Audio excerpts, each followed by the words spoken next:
বিধায়ক ভাঙড়ের তৃণমূল পর্যবেক্ষক শওকত মোল্লা সাম্প্রতিক ছেলেগোয়ালিয়া গ্রামে এক প্রতিবাদ সভায় বলেছেন যে নওশাদ সিদ্দিকী ভাঙড় কেন, তার যদি জাঙ্গিপাড়া বিধানসভায় সে বা তার ভাই জিততে পারে এই সত্ত্বে তিনি আইএসএফ এর যোগদানের ইচ্ছা প্রকাশ করেছেন। তো যদি আপনি সেখানে দাঁড়ান, আমি নেব না। প্রথম কথায় নটোরিয়াস ক্রিমিনালকে দলে নেব না। প্রথম কথায় উত্তর, আমার এক কথায় উত্তর, ওই ধরনের নটোরিয়াস ক্রিমিনাল আমাদের দলের রাজ্য কমিটির মানুষজন যেখানে ঘুরে ওঠা বসা করে, সেখানে তো মাঝে মধ্যে ঝাঁটটা দিতে হয়, পরিষ্কার পরিচ্ছন্ন রাখতে হয়। সেই কাজে নিযুক্তর জন্য ওই ধরনের কুখ্যাত দুষ্কৃতীকে আমরা দলে নেব না। কারণ ওখানে ঝাঁটপাট দিতে দিতে আমার 5টা ভালো মানুষ যারা পেন খাতা বই নিয়ে লড়াই করতে চায়, সে ওর হয়তো কথা শুনে সে হয়তো বোম তুলে নিতে পারে। সুতরাং ওনাকে নেওয়ার প্রশ্ন আসছে না। রাজনীতিতে চির শত্রুতা বা চির বৈরিতা বলে কিছু হয় না, এটা প্রয়াত প্রাক্তন প্রধানমন্ত্রী কংগ্রেস নেতা মনমোহন সিং বলেছিলেন। তার কথাকে সম্মান দিচ্ছি আমি, কিন্তু প্রত্যেকটা ক্ষেত্রে ব্যতিক্রমী বলে একটা থাকে, সেই ব্যতিক্রমীটা এদের জন্য না। দেখুন, এর কথার সাথে কাজের দাম, কথা আর বাস্তবের সাথে মিলেছে। 2021 সালে বলেছিল স্টেজে, যখন ভোটের প্রচার চলছে, আমার বড় ভাইয়ের নাম নিয়ে, যে ওর ছোট ভাই ভাঙড়ে, তখন আমি দাঁড়িয়েছিলাম যখন 21 নির্বাচনের সময়, যদি ভাঙড় থেকে জিততে পারে ওর, তাহলে ও যদি জিতে ওর সার্টিফিকেট ছিঁড়ে ফেলে দেবে, বা এই ধরনের কথা বলেছিল। কই এই ঘটনা ঘটেছে? ওনার কথার সাথে কাজের মিল নেই। অনুরোধ করছি, ওর কোশ্চেন করে সময় নষ্ট করবেন না। নতুন করে জোট বেঁধেছেন, সাংবাদিক সম্মেলন করেছেন, তৃণমূলের কার্যত গোষ্ঠী দ্বন্দ্ব প্রকাট, মাঝখানে তো রফিকুল ইসলাম আছে যাকে খিস্তি নেতা বলে অভিহিত করা হচ্ছে। তৃণমূলের এই যে ব্যক্তিগত কোন্দল বা কলহ আইএসএফ কেমন ভাবে দেখছে? দেখুন, আমি একজন বিধায়ক হিসেবে প্রথম বলবো, যার যাকে ভালো লাগবে সে তার দিকে থাকবে, যার যে দল ভালো লাগবে করবে। দিনের শেষে আমরা ভাঙড়ের মানুষ, এটা মাথায় রেখে পলিটিক্স হোক। ভাঙড়ে এমন কোনো পরিবেশ না হয়ে যায় সে 2023 পঞ্চায়েত নির্বাচনের সময় কারো মা কাঁদছে, কোল খালি হয়ে গেছে, গুলিবিদ্ধ হয়ে গেছে, কারো বাড়ি ভাঙচুর হচ্ছে, এগুলো নয়। এক কথায়, কে কোন দলে যাবে, কোন দলে আসবে, কে কোন গ্রুপে থাকবে, সেটা আমি বেশি চর্চা করবো না। তাদের দলের অভ্যন্তরীণ ব্যাপার কি করবে না করবে, শুধু অনুরোধ এটাই আমার, যে ভাঙড়ে হিংসা করবেন না। আপনারা রাজনৈতিক হিংসা করলে আর ভাঙড়ের মানুষের বদনাম হয়। আমরা চাইবো ভাঙড়ের মানুষের বদনাম না হয়, ভাঙড়ের মানুষ যাতে সুখে শান্তিতে থাকে। আর কোনোদিনই জুটি ছিল না, নতুন করে জুটি বাঁধছে।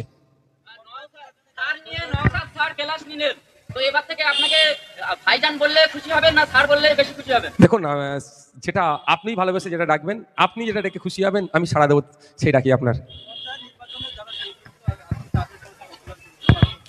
শান্তির বার্তা, ঐক্যের বার্তা, মানুষের পাশে থাকার বার্তা। আজকে রেজাউল, আজকে মহিউদ্দিন, আজকে হাসান আমাদের মধ্যে নাই, কিন্তু মহিউদ্দিন, হাসান, রেজাউলের স্মৃতিতে আমরা রক্তদান করে 650, এখানে 650 অলরেডি ক্রস করেছে। চালতাবেরিয়ায় 753 জন। এই রক্ত দিয়ে অনেক মানুষের প্রাণ বাঁচবে, অনেক মুমূর্ষু রোগীর সুস্থ করে তুলব। অর্থাৎ আমাদের মধ্যে হাসান না থাকলেও, হাসান যে কাজটা আইএসএফের জন্য করে গিয়েছিল, আজকেও তার সেই কাজের চেয়ে ফল পাচ্ছে। তাই এখান থেকে বার্তা এটাই, সবসময় পজিটিভ কাজ করুন।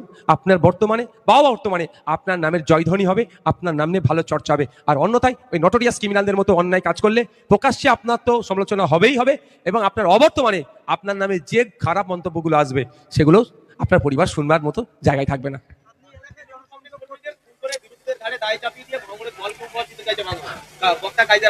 এটা তো আমরা অনেক আগে বলেছি। যেদিনকে খুন হয়েছিল তারপরের দিন সকালে আমি বাইট দিয়েছিলাম।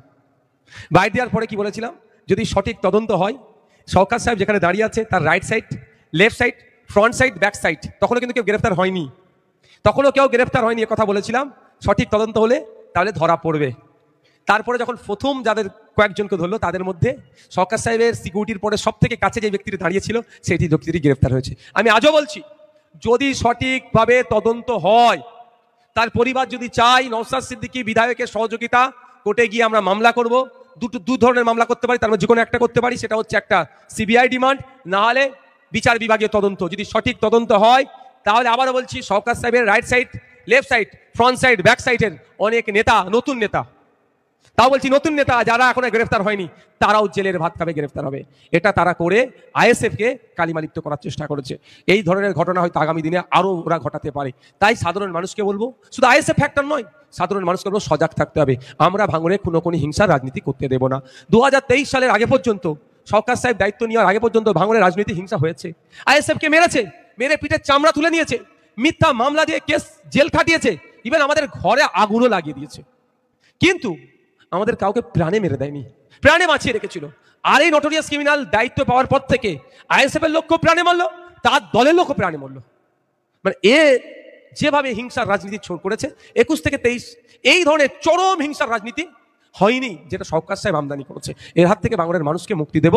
সরকার সাহেবকে কি বলে ওটাকে, যখন বিদায় দেয় তাকে কি বলে, ওয়েলফেয়ার পার্টি না কি বলে না, এসব কি একটা বলে না, ফেয়ার ওয়েল। হ্যাঁ, ওই একটু ঘুরিয়ে বললাম ভাই, এটা কাটিং করে চালালে তাদেরও তো সংসার চলবে, কিছুতে কাটিং মাস্টার আছে, ফেয়ার দিয়ে তাকে আমরা এখান থেকে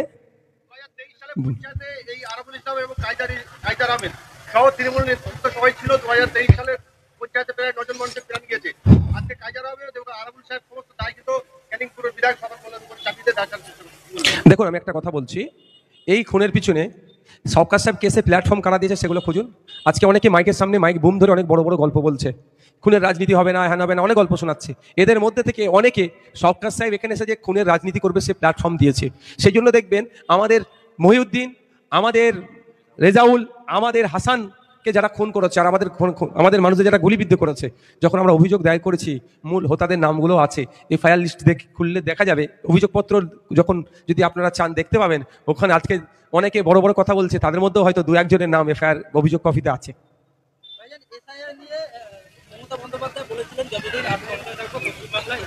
উনি ক্ষমতায় নেই বলে পশ্চিমবঙ্গে এসআইআর হচ্ছে। তাহলে শুধু ঢপের চপ দিচ্ছে, ওনার ঢপের চপ যে খাবে, এমনি চপ খেলে যতটা না গ্যাস পেটের সমস্যা হবে, আর ওনার ঢপের চপ খেলে সারা মাথা থেকে পায়ের নখ পর্যন্ত সমস্যা হবে। ঢপের চপ তো বলেছিল কি ডবল চাকরি, ঢপের চপ। এখন চাকরি হারারা আজকে বৈধভাবে যারা চাকরি পেয়েছে তাদের চাকরি বাতিল হয়ে গেল। আজকে মাদ্রাসা এসএলএসটি নিয়োগ নাই, 2013 সালে নোটিফিকেশন, 2023 নোটিফিকেশন। এই এত ডিস্টেন্স, মাদ্রাসায় প্রায় 10,000 শিক্ষাকর্মী শূন্য পদ, কিন্তু চাপে পড়ে কিছু 600 কটা ভ্যাকেন্সি, 300 না কটা ভ্যাকেন্সি দিয়েছে, মানে আপনার জয়নিং লেটার দিয়েছে। কিন্তু জয়নিং লেটারে মাদ্রাসায় গিয়ে শিক্ষকতা করার আগে মেডিকেল সার্টিফিকেট আর পুলিশ ভেরিফিকেশন, এই পুলিশ ভেরিফিকেশনের নামে বকলমে খবর পাচ্ছি এনআরসি নাকি করিয়ে নেওয়ার কাগজপত্রগুলো চাইছে। তো ঢপের চপ দিয়েছে, 10,000 মাদ্রাসা দেবার গল্প শুনিয়েছে। আনএডেড মাদ্রাসা 338টি, যাদের এখন অনুমোদনহীন, আর অনুমোদন 237টি, 235টি।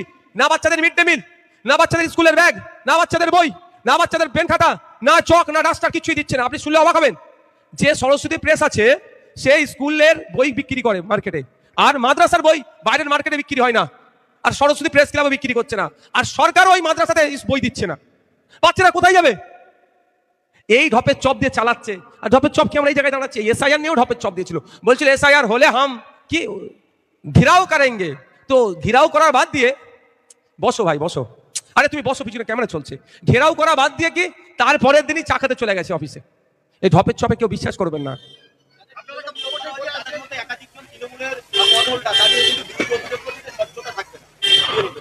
স্বাভাবিকভাবে যদি সরাসরি যে কোনো রাজনৈতিক দলের যদি সে ওই আপনি পদাধিকারী হয়ে থাকে, তাহলে স্বচ্ছতার সাথে হবে না। এইরকম আমরা খুঁজছি, আমরা ভাঙড়ে দেখছি এখন পর্যন্ত যতটা আমরা সার্ভে চলছে, যে ওই ধরনের দায়িত্ব সরাসরি হচ্ছে না। যদি এরপরও বলবো, ভাঙড়ের কোনো মানুষ যদি মনে করে ও বিএলও হলে এখানে বৈষম্যের শিকার হতে পারে, পার্সিয়ালিটি হতে পারে, স্বচ্ছভাবে ভোটার লিস্ট তৈরি হবে না, তাহলে তার কোন বুথ নাম্বার, তার নাম আমাদেরকে দিন। আমরা ইলেকশন কমিশন অফ ইন্ডিয়াকে, কলকাতার যিনি সিইও স্যার আছেন তার কাছে আমরা লিখিত অভিযোগ করব, তাকে পরিবর্তনের কথা বলবো।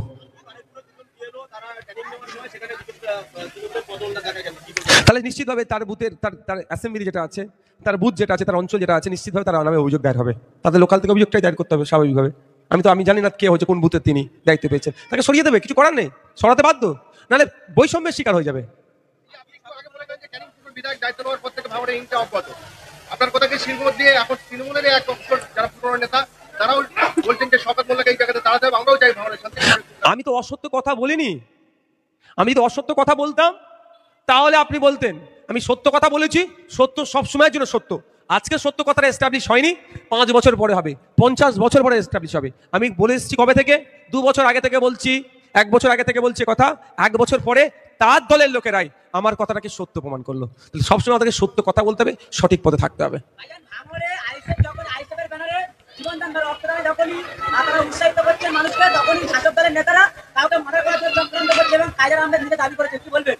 দেখুন, আমরা বলছি কায়জার সাহেব, আরাবুল সাহেব, রাজ্জাক খাঁ সাহেব যিনি মারা গেলেন, বা আরো যারা নেতারা আছে, আমার সাথে তাদের রাজনৈতিক মতপার্থক্য ছিল, আছে, থাকবে। এই ধরনের নেতাদের মধ্যে অনেককে আমি চোর ডাকাত বলে সম্বোধন করি, দুর্নীতি করে বলে, দুর্নীতিগ্রস্ত। কিন্তু এর মধ্যে কাউকে কেউ মেরে দিক, আমি এটা কোনোভাবেই চাইবো না। হিংসা আমি কোনোভাবেই চাইবো না, কারো ক্ষতি হোক আমি কোনোভাবেই চাইবো না। এদের বিরুদ্ধে আমাদের লড়াই জারি থাকবে, ছিল, আছে, সংগ্রাম জারি থাকবে। গণতান্ত্রিক প্রক্রিয়ায় ভোটের মাধ্যমে মানুষকে সাথে নিয়ে এদেরকে আমরা পরাজিত করব। কিন্তু এদের মধ্যে কেউ খুন খারাপি তার দলের লোকেরা তাকে করে দিক, আমি এটা কোনোভাবেই চাই না। আমি একজন বিধায়ক হিসাবে ভাঙনের মানুষ প্রত্যেকটা শান্তিতে থাকুক, নিরাপদে থাকুক, এটা কাম্য করব। সেটা কাইজার সাহেবের জন্যও করবো, আপনার আরাবুল সাহেবের জন্যও করবো, আর আপনার বুথের একজন সাধারণ মানুষের জন্য এটা কামনা করবো। ভয়ের কারণ নেই বলেছে, কিন্তু একথা অনস্বীকার্য যে সমগ্র পশ্চিমবঙ্গে ভয়ের বাতাবরণ তৈরি হয়েছে। কিন্তু বিশেষ করে সংখ্যালঘু সম্প্রদায়ের মধ্যে তারা বিশেষ করে মনে করছে যে তাদের কাছে উপযুক্ত প্রমাণপত্র থাকলেও ইন্টেনশনালি তাদেরকে হয়তো বাদ দেওয়া। এরকম কিছু যদি ঘটে, আইএসএফ এর পরবর্তী পদক্ষেপ কি? প্রথম কথা, আমি ভয়ের কারণ নেই বলিনি, আমি বলেছি আতঙ্কিত হবেন না।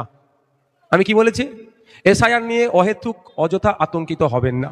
দ্বিতীয় কথা হচ্ছে, আপনি যেটা বলছেন যে সংখ্যালঘু সম্প্রদায়ের মুসলিমরা আতঙ্কিত, তাদের বৈধ কাগজপত্র থাকার পরেও নাকি তাদেরকে হ্যারাসমেন্ট করবে। দুটো বিষয় বলছি। এই যে কথাটা ছড়াচ্ছে কারা? সবাই তারা তৃণমূল আর বিজেপি ভয় দেখাচ্ছে। বাইনারি পলিটিক্স তৈরি করার জন্য কথা ছড়াচ্ছে।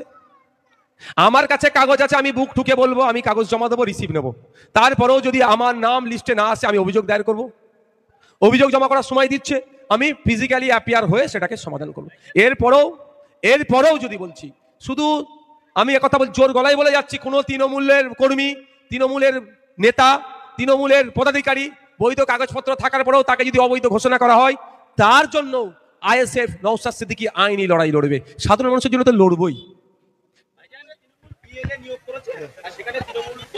যারা সাধারণ কর্মী রয়েছে তাদেরকে হেল্প করতে ভাঙড়ে আইএসএফ যারাই রয়েছে জমি মাফিয়া মানে আরাবুল ইসলাম কাইজারের বিরুদ্ধেই বললেন, তারপরেও ভাঙড়ে তৃণমূল মানুষ চাইলে জিতবে। যদি মানুষ চাইলে জিতার যদি ওদের জায়গায় থাকে, তাহলে আমাদের নেতাদের নামে মিথ্যা মামলা দিচ্ছে কেন?